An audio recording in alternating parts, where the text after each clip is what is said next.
আসসালামু আলাইকুম।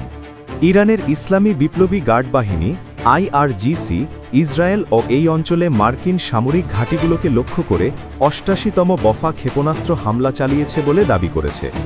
এতে হাজার হাজার ইসরায়েলি হতাহত হয়েছে বলা দাবি করা হয়। ইরানের বার্তা সংস্থা ফার্স নিউজ এই তথ্য জানিয়েছে। আইআরজিসি বলেছে, অপারেশন ট্রু প্রমিস 4 এর আওতায় এই হামলা চালানো হয়েছে। তারা জানিয়েছে, আমরা অপারেশন ট্রু প্রমিস 4 এর ৮৮তম দফা হামলা চালিয়েছি। এই অভিযান উত্তর ফিলিস্তিন ও গাজা উপত্যকায় জায়নবাদী বাহিনীর সমাবেশ স্থলগুলোকে লক্ষ্যবস্তু করার শুরু।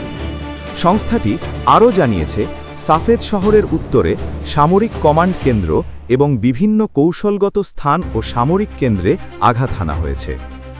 অন্যদিকে মধ্যপ্রাচ্যে চলমান উত্তেজনার মধ্যে যুক্তরাষ্ট্র আরও কয়েক হাজার সেনা পাঠানোর প্রস্তুতি নিচ্ছে। মার্কিন সেনাবাহিনীর এলিট ৮২তম এয়ারবর্ন ডিভিশনের প্রায় ৩ থেকে ৪ হাজার সেনা মোতায়েন করা হতে পারে বলে বার্তা সংস্থা রয়টার্সকে সংশ্লিষ্ট দুটি সূত্র নিশ্চিত করেছে। সূত্রগুলো জানায়, নতুন করে সেনা পাঠানোর এই পরিকল্পনা এমন এক সময়ে সামনে এসেছে যখন প্রেসিডেন্ট ডোনাল্ড ট্রাম্প একদিকে ইরানের সঙ্গে সম্ভাব্য সমঝোতার কথা বলছেন, অন্যদিকে সামরিক উপস্থিতিও বাড়াচ্ছেন। এই পদক্ষেপ সংঘাতকে আরও জটিল করে তুলতে পারে। এদিকে গতকাল রাতভর ইসরায়েলের ওপর বৃষ্টির মতো ক্ষেপণাস্ত্র বর্ষণ করেছে ইরান। ইসরায়েলি কর্তৃপক্ষের বরাতে জানা গেছে, মধ্যরাত থেকে মাত্র ১০ ঘণ্টার ব্যবধানে ৭টি পৃথক ধাপে এই হামলা চালানো হয়েছে।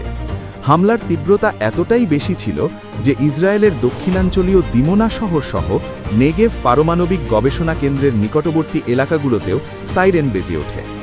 দর্শক, যুক্তরাষ্ট্র ও ইসরায়েলের সঙ্গে চলমান যুদ্ধের ইতি টানতে 5টি কঠোর শর্ত দিয়েছে ইরান।